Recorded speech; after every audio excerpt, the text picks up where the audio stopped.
तो टेस्ला और जो एप्पल जिस अप्रोच को अपनाते हैं वो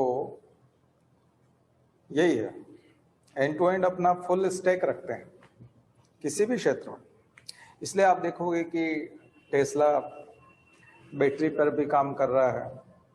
वो चाहता तो बैटरी बनाता और बहुत अच्छी अच्छी बैटरी बना करके कार निर्माताओं को बेचता, है ना, और कारों में उसकी बैटरी लगा करती, तो उसका तो नाम होता ना, उसमें कोई दिक्कत थोड़ी, उसको कोई प्रॉब्लम नहीं थी।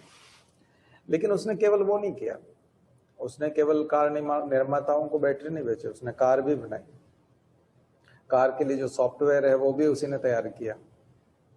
और आज भी जब उसको कुछ लगता है कि कोई ऐसी लैंग्वेज है या कंप्यूटर का कोई प्रोग्राम है या ऐसा कोई सॉफ्टवेयर है या ऐसा कोई रूट है जहां मुझे लोगों की जरूरत पड़ेगी, वहां वो इंटर्नशिप दे देता है, वहां फेलोशिप लगा लेता है, स्कॉलरशिप लगा लेता है, या इंटर्नशिप पे लोग इकट्ठे कर लेता है। देखिए, यूएस माइंडसेट से टेस्ला और एप्पल का जो माइंडसेट है पूरा एंड टू एंड पूरा बनाएंगे। जबकि आपने देखा था कि माइक्रोसॉफ्ट जो था उसका सेगमेंटेड बनाता है। माइक्रोसॉफ्ट ने क्या किया, ऑपरेटिंग सिस्टम बना दिया, बस उसका हार्डवेयर से कोई लेना देना नहीं। यहाँ इनका हार्डवेयर भी इनका है, सॉफ्टवेयर भी इनका है, आउटलेट भी इनका है, सर्विस सेंटर भी इनका है। और अब वो इंश्योरेंस और ये जो दूसरी चीजें हैं कार के साथ में, उसमें भी टेस्ला प्रवेश कर रहा है। इंश्योरेंस भी उसी का, एप्पल भी अपना इंश्योरेंस लेकर आया, एप्पल के भी अपने स्टोर, अपने आउटलेट, अपना सॉफ्टवेयर, अपना हार्डवेयर खुद का। नोकिया क्यों हो गया था, नोकिया बार क्यों हो गया था? इसलिए बोलते हैं ना कि इसका नोकिया ना हो जाए कहीं। नोकिया ना हो जाए मतलब नोकिया केवल हार्डवेयर पे काम कर रहा था और मोबाइल की बॉडी बना रहा था और वो बेच रहा था, उसने सॉफ्टवेयर पे कभी काम ही नहीं किया। और जब एंड्रॉयड और एप्पल जैसे कॉम्पिटिटर आए, ब्लैकबेरी, एंड्रॉयड, एप्पल जो एंड्रॉयड पे काम कर रहे थे और एप्पल का अपना एक सॉफ्टवेयर था, जब उस पे आए तो वहां पर बिल्कुल अलग तरह का काम था। यहाँ आप सर्च कर रहे थे, यहाँ आप बहुत सारी चीजें कर रहे थे, वहां आप कॉल कर रहे थे और टेक्स्ट मैसेज कर रहे थे नोकिया में। तो आप में से बहुत सारे लोगों ने नोकिया के फोन शायद इस्तेमाल न किए हों, लेकिन नोकिया जो है वो केवल हार्डवेयर की वजह से बाहर हो गया, सॉफ्टवेयर में उसने कुछ किया नहीं। और अभी का जो फुल स्टैक वाला जो स्टाइल है, जिसके दो एग्जांपल आपके सामने दिखाई पड़ रहे हैं, टेस्ला और एप्पल, इन्होंने क्या किया है, इन्होंने अपना पूरा जो सरंजाम है वो इस टाइप का जुटाया, पूरी व्यवस्था इस तरह से की कि सारी की सारी कंपनी के जितने कंपोनेंट्स हो सकते हैं, जितने रिजल्ट्स आ सकते हैं, जितने प्रोडक्ट्स हो सकते हैं और ग्राहकों को लुभाने के लिए जितनी तरह की चीजें हो सकती है, वो अपने एंड पर खुद करते हैं, स्वयं करते हैं। तो पूरा कब्जा है मार्केट के ऊपर, पूरा कब्जा, लोगों के मनों पे कब्जा। एक बार यदि कोई टेस्ला के कार में चला गया और टेस्ला उसने ले लिया तो टेस्ला से बाहर नहीं आ सकता। इसका मतलब ये लाइन नहीं है कि लोगों को एलन मस्क से प्यार है, लोग चाहते हैं कि एलन मस्क बहुत आगे बढ़े, ऐसा नहीं है। बल्कि एलन मस्क ने उनकी सुविधाओं का ख्याल रखा है कि लोगों को क्या चाहिए। तो मुझे लगता है कि सिविल सर्विसेज की तैयारी भी इसी तरह से सारी, तो जैसे हम लोग सारा, जैसे मैं सारे सब्जेक्ट पढ़ाता हूं, तो ये तो एक तरह का फुल स्टैक स्टाइल हुआ। और आप सारी की सारी चीजें जो है वो करने की कोशिश करते हैं। तो ये आपकी लाइफ में होगा, जब आप कलेक्टर बनेंगे, जब आप जिलाधिकारी के रूप में काम करेंगे, तब भी यही होना है, क्योंकि यही होता है और यही आपको करना पड़ेगा। ये इसलिए है क्योंकि भारतीय मस्तिष्क इस प्रकार के नहीं है, भारत में ऐसे लोग नहीं हैं। जबकि आपने कभी सुना होगा कि फेसबुक में, गूगल में 14 साल के बच्चे को ले लिया है, 11 साल के बच्चे को ले लिया है, 13 साल के बच्चे के पास कोई आइडिया है, उसकी गूगल में नौकरी लग गई है, फेसबुक वाले ने उसको सैलरी देना शुरू कर दिया और अपने इंटर्नशिप पे बुला लिया है। हमारे यहाँ डिग्रियों का इंपॉर्टेंस तो है कि ये डिग्रियां होनी जरूरी हैं, लेकिन उन डिग्रियों की वजह से वो व्यक्ति काम का कितना है, उस आधार पे उसका कोई मूल्यांकन नहीं है। इसलिए हमारे यहाँ एलन मस्क नहीं है, हमारे यहाँ टिम कुक नहीं है, हमारे यहाँ इस तरह के संस्थापक नहीं है जो इतनी बड़ी बड़ी कंपनियां बना सके, तो हम उनके बाद में जाकर के सुंदर पिचाई और वो सब बन करके सहयोगी बन जाते।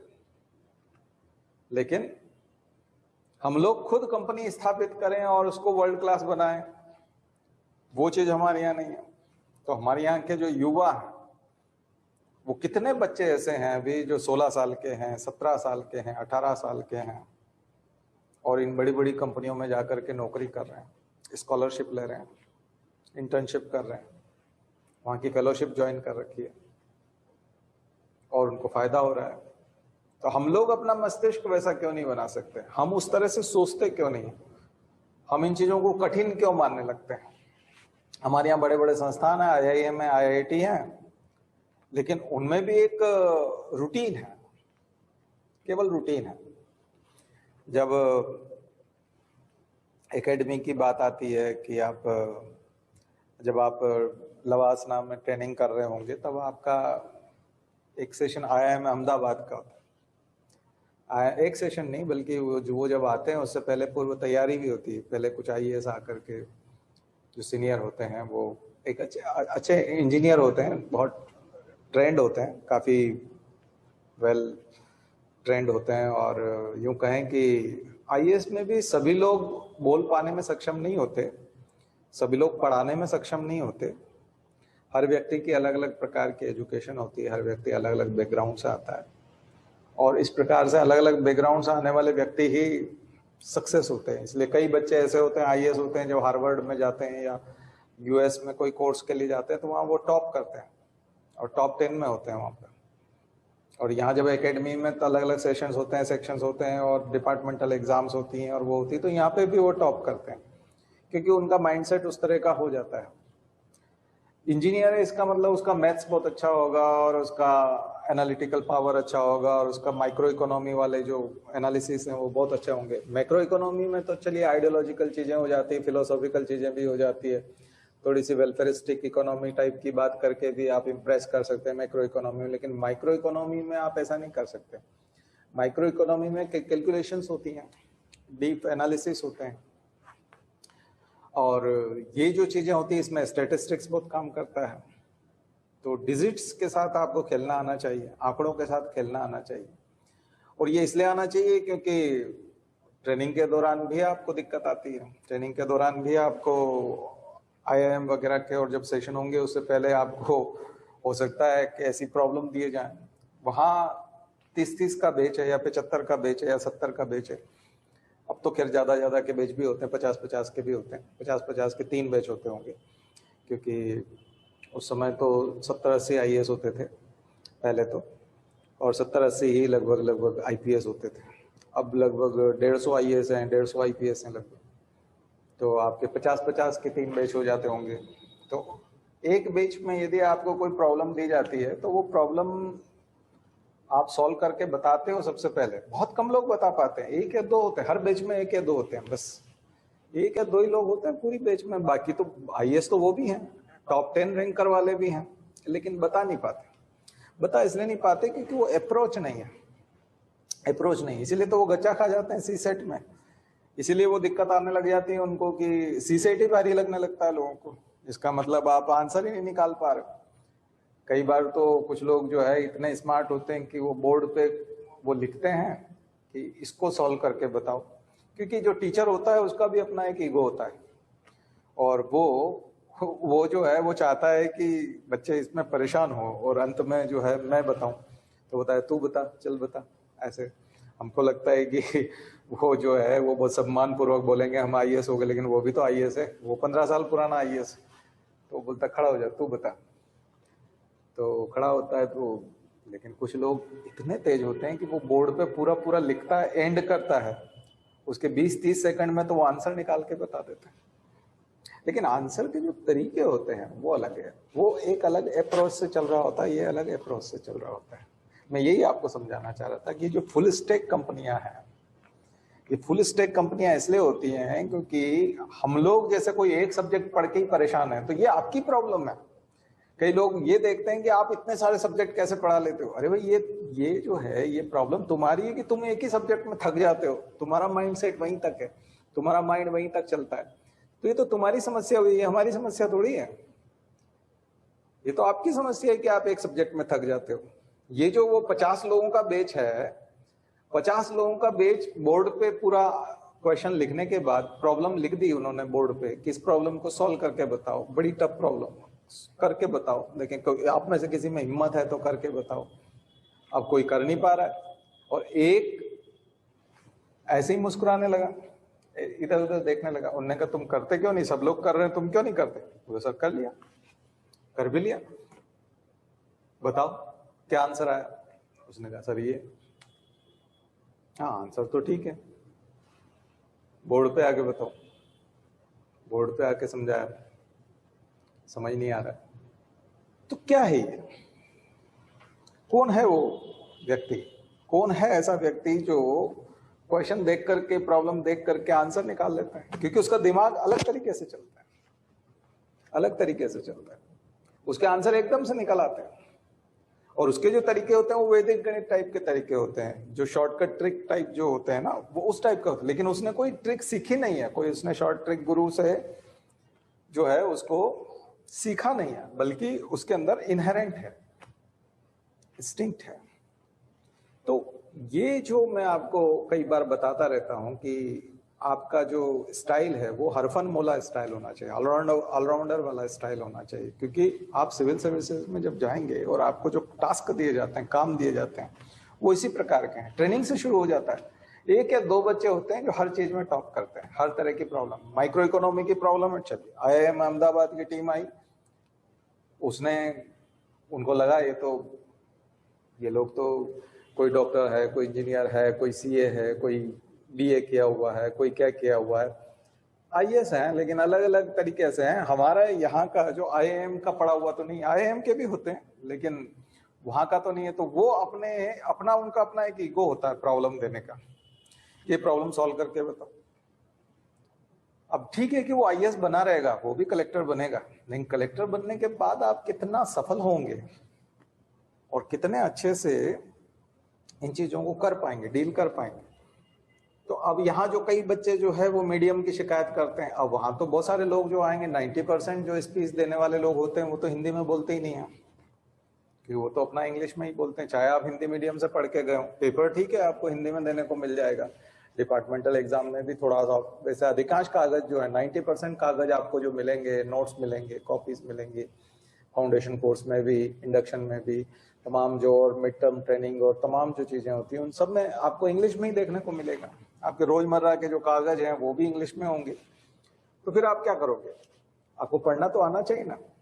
तो लैंग्वेज एक बहुत बड़ा हर्डल माना जाता है, उसको नहीं, आदत डालिए, आदत डालिए। हिंदी में भी बात करने की आदत डालनी पड़ेगी, क्योंकि जहां जिन लोगों को से मिलेंगे आप, वहां हिंदी में बात करनी पड़ेगी। तो एक अप्रोच बनानी पड़ेगी आपको, और वो अप्रोच जो है वो आपको टेस्ला और एप्पल से सीखने को मिल सकती है। Full stack, end to end पूरा, जहां से ओरिजिन हो रहा है और जहां पूरा आउटपुट है और जहां सेल हो रही है, ग्राहक को संतुष्ट करने तक का, ग्राहक को इंश्योरेंस देने तक का भी, ग्राहक के सर्विस सेंटर वाला भी, उन लोगों ने पूरा अपना किया हुआ है। ये एक क्रांतिकारी परिवर्तन है। ये टेस्ला और एप्पल से पहले देखने को नहीं मिलता था। पहले सब लोग पार्ट्स बनाते थे, सॉफ्टवेयर वाला हिस्सा बनाते थे, कोई हार्डवेयर बना रहा है, कोई चिप बना रहा है। अब चिप वाला जरूर थोड़ा सा अभी ताइवान में अटका पड़ा है, लेकिन धीरे धीरे चिप अगर आता है, लेकिन बायोनिक चिप आया और जेनेटिक इंजीनियरिंग से जुड़ गया तो उसमें तो जा ही रहा है। एलन मस्क ने पकड़ लिया उस प्रोजेक्ट को। उसको जहां लगता है, एलन मस्क को जहां लगता है कि ये वो हिस्सा है जहां मुझे काम करने की जरूरत है, वो तुरंत इंटर्नशिप निकाल देता है, तुरंत ऐसे बच्चे हायर कर लेता है। अच्छा कोई स्कूल में टॉप कर रहा है, 12th पढ़ता है, अच्छा 11th पढ़ता है, 10th पढ़ता है, कॉलेज में पढ़ रहा है, यूनिवर्सिटीज में पढ़ रहा है, ऑफर, इतना $, मिलेंगे, आप आइए हमारे इस प्रोजेक्ट पे काम करेंगे। क्या आप ये कर सकते हैं? क्या आपको ये एनालिसिस आता है? क्या आपको ये वाला स्टेटिस्टिक्स पता है? क्या आप इसके रूट एनालिसिस पे काम कर सकते हैं? क्या आप इस प्रोजेक्ट पे काम कर सकते हैं? वो बोलते हैं हाँ कर सकते हैं। तो इतना $, अगर वो डन हो जाता है तो वो आ जाता है काम करने के लिए। तो दुनिया भर का टैलेंट, दुनिया भर की प्रतिभाएं इनवाइट की जाती है एक विशेष पैकेज पर, और स्पेशल पैकेज दे करके उनको इनवाइट किया जाता है, उनको काम दे दिया जाता है, वो निकाल के रख देते हैं, बड़ी सी बड़ी प्रॉब्लम सॉल्व करके रख देते हैं।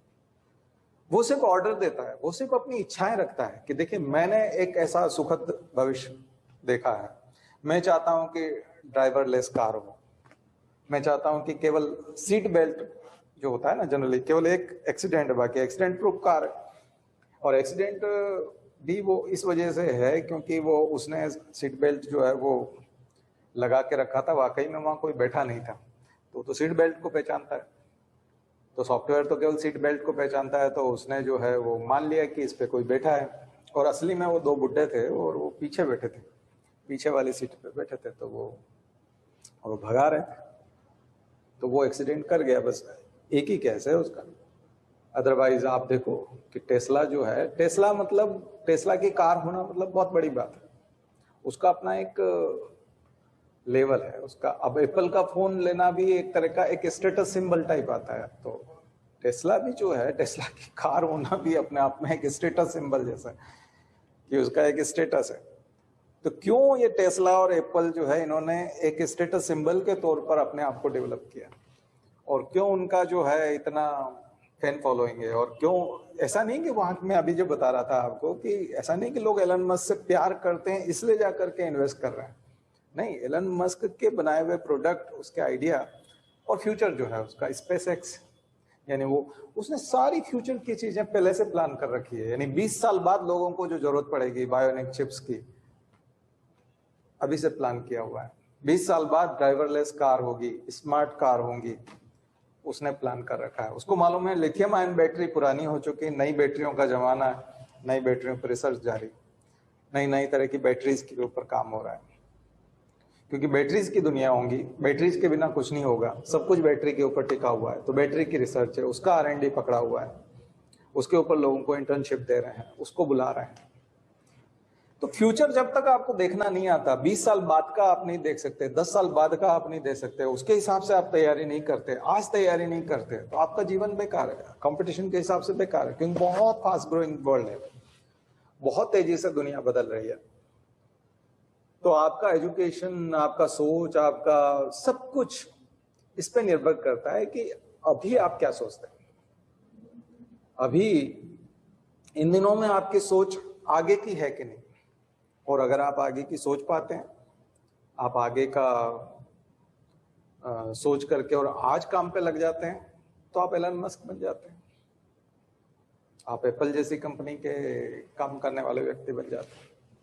और फिर प्रॉफिट देखिए आप, इनका टर्नओवर देखिए, इनका रेवेन्यू देखिए, इनका कैप देखिए, मार्केट कैप देखिए।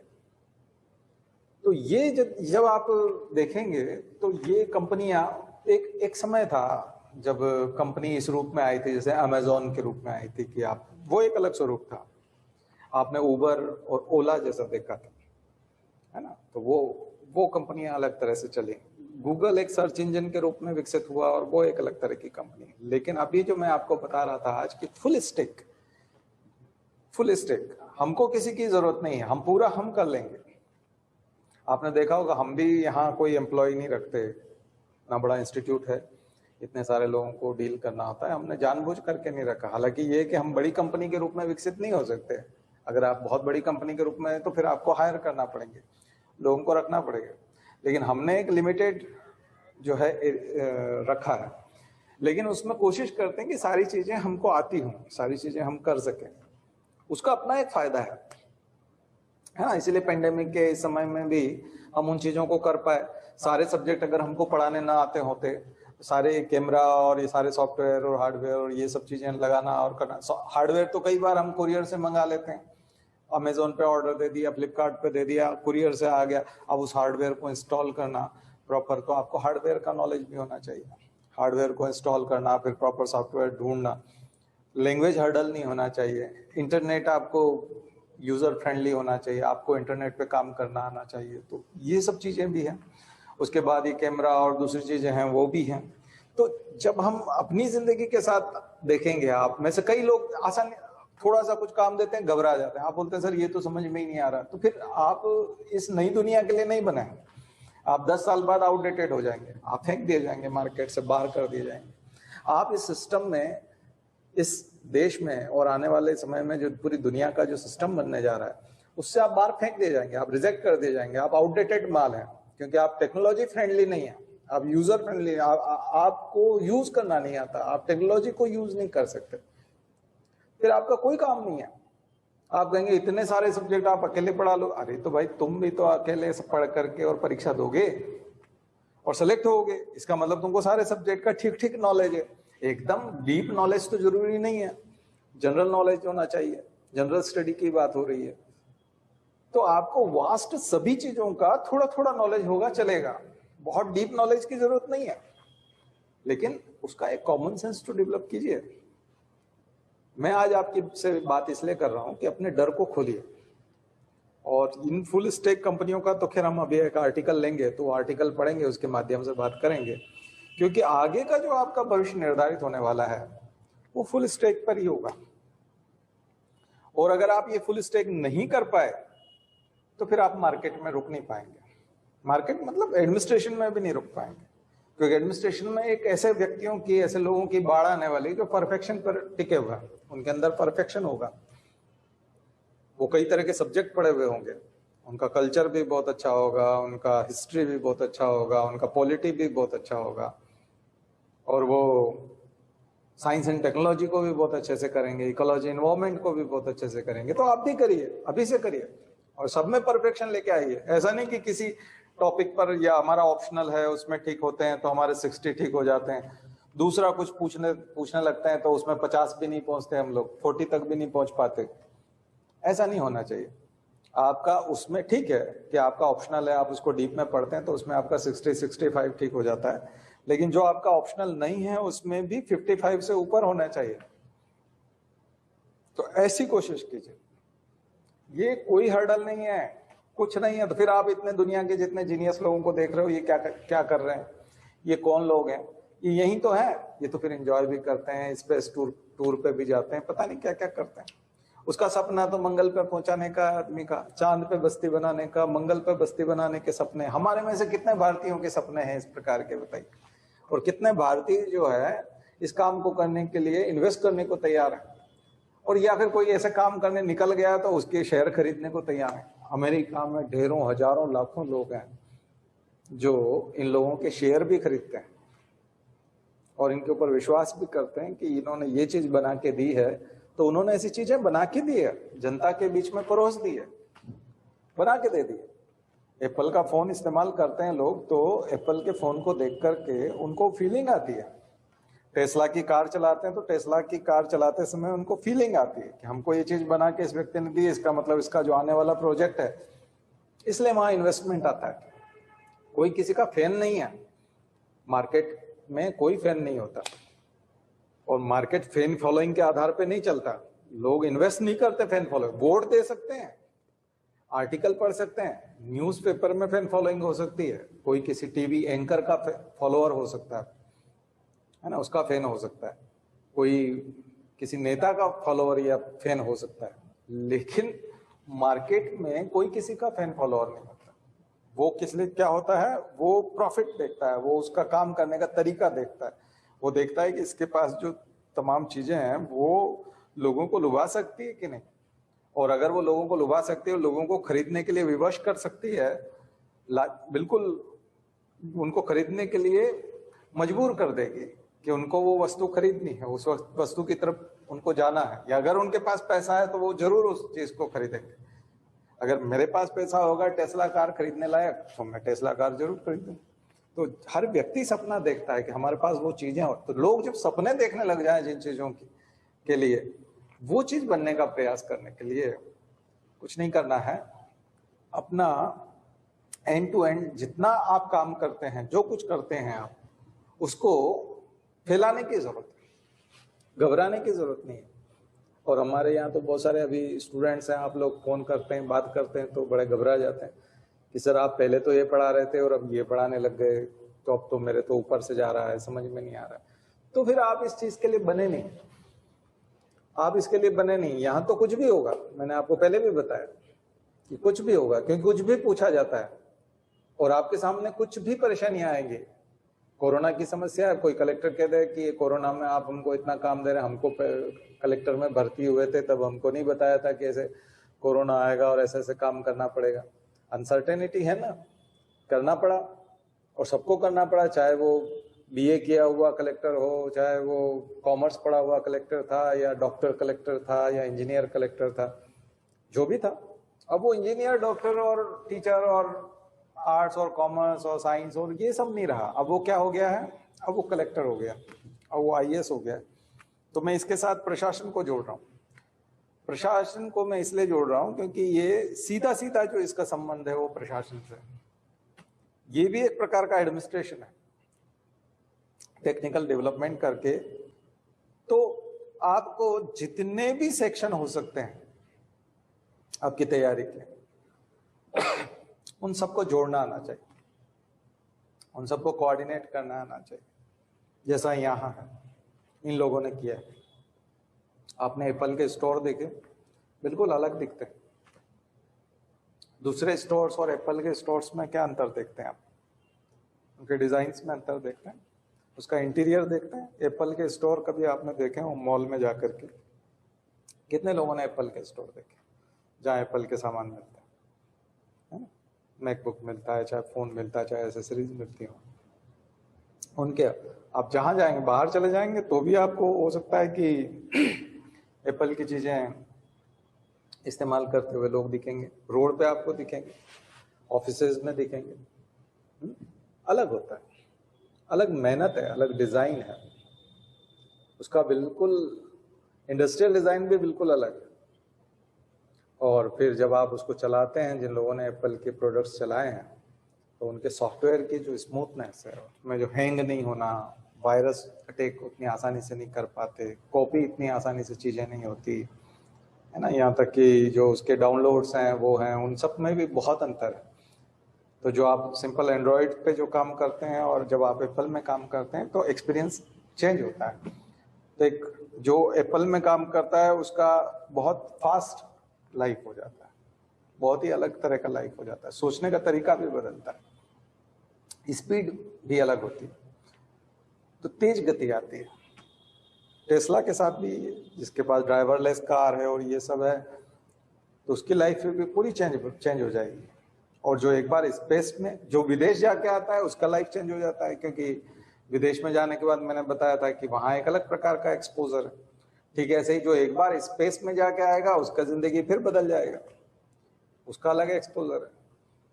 तो ये सब एक्सपोजर चेंज होते हैं, प्रोडक्ट्स के हिसाब से चेंज भी होते हैं।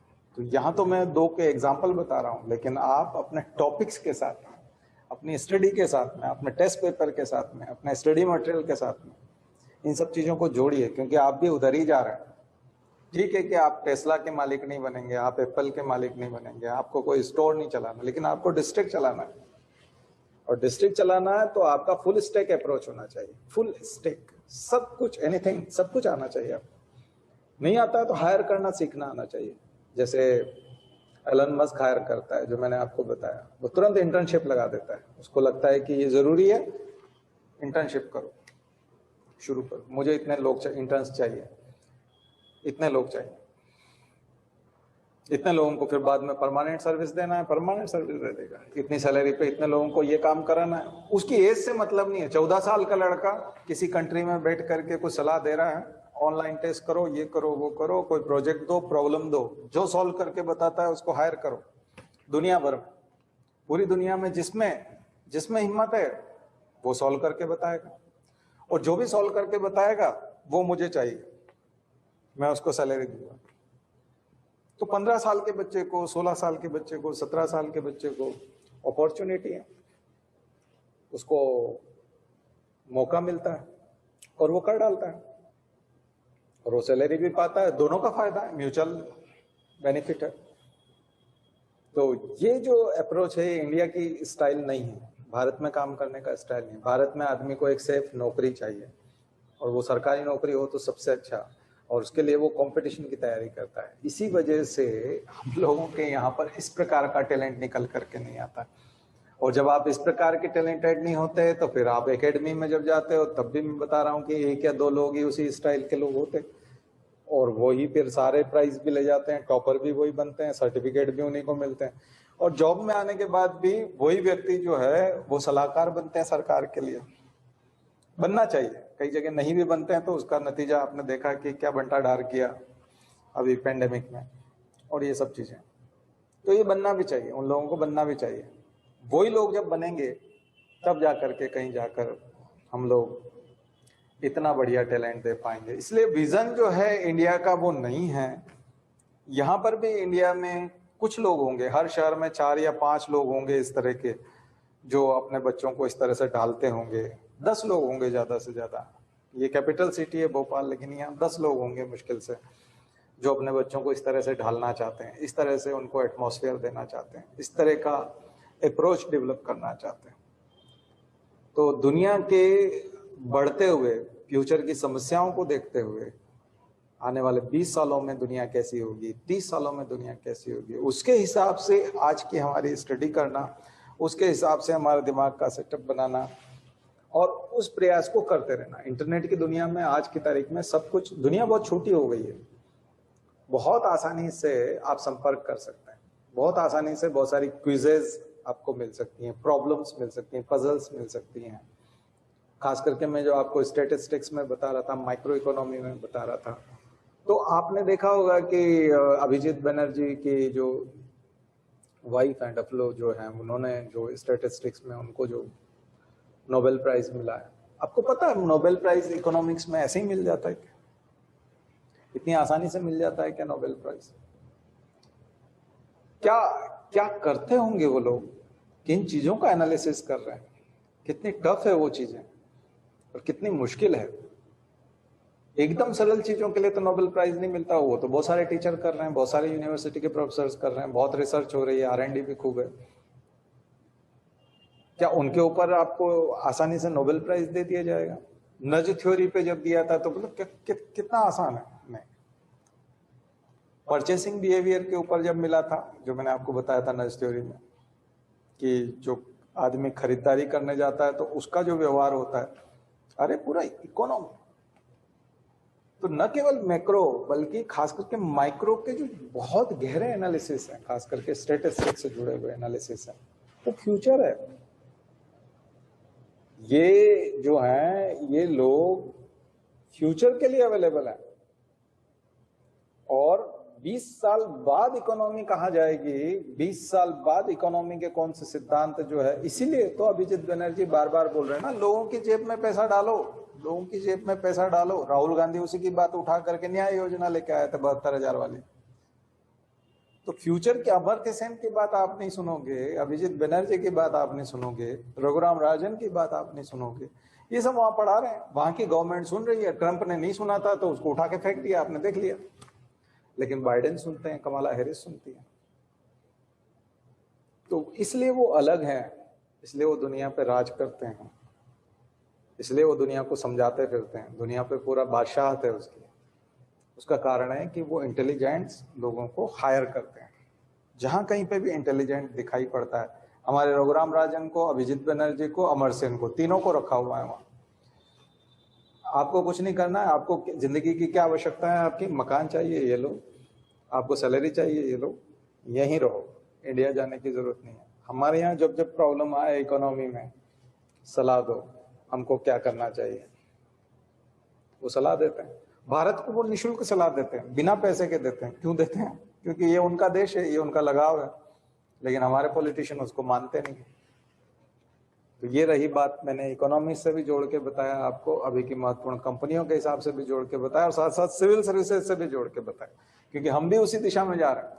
तो फ्यूचर के हिसाब से नहीं सोच पाएंगे, फ्यूचर के हिसाब से यदि हम लोग तैयारी नहीं कर पाएंगे, तो मुझे नहीं लगता कि आपका जो ये सिविल सर्विसेज का अभियान है, ये हो सकता है एग्जाम में जुगाड़ से, तिकड़म से, यानी जुगाड़ तिकड़म पैसे वाला नहीं, लेकिन आप कुछ ऐसे नोट्स मिल जाएं, आपको कुछ ऐसी किताबें मिल जाएं, क्लू मिल जाएं कि आपके गैस ठीक लगने लग जाएं, तुक्के ठीक बैठ जाएं और आप परीक्षाएं प्री पास कर जाएं, फिर आपका स्पीड अच्छा है, हैंड राइटिंग अच्छा है, ऐसा करके आप मेंस क्रॉस कर जाएं। लेकिन इंटरव्यू भी हो सकता है कि आपका जाति का सरनेम जो है वो इंटरव्यू लेने वाले से मिल जाए, या और कुछ कारणों से जो है आपका इंटरव्यू ठीक ठीक हो जाए और आप निकल जाएं। बट वहां पर आप सक्सेसफुल नहीं हो पाएंगे। ठीक है, तो मुझे लगता है कि आज का संदेश जो है वो आपके बहुत काम का होगा और आप तैयारी करेंगे आने वाले भविष्य के लिए, आने वाले विश्व की चुनौतियों के हिसाब से अपने आप को तैयार करने के लिए, आने वाली आर्थिक मंदियों और आर्थिक विषमताओं से लड़ने के लिए, भारत को गरीबी से मुक्त कराने के लिए, भारत में फैली हुई असमानताओं को कम करने के लिए, इनइक्वलिटीज को कम करने के लिए अपने आप को तैयार करेंगे।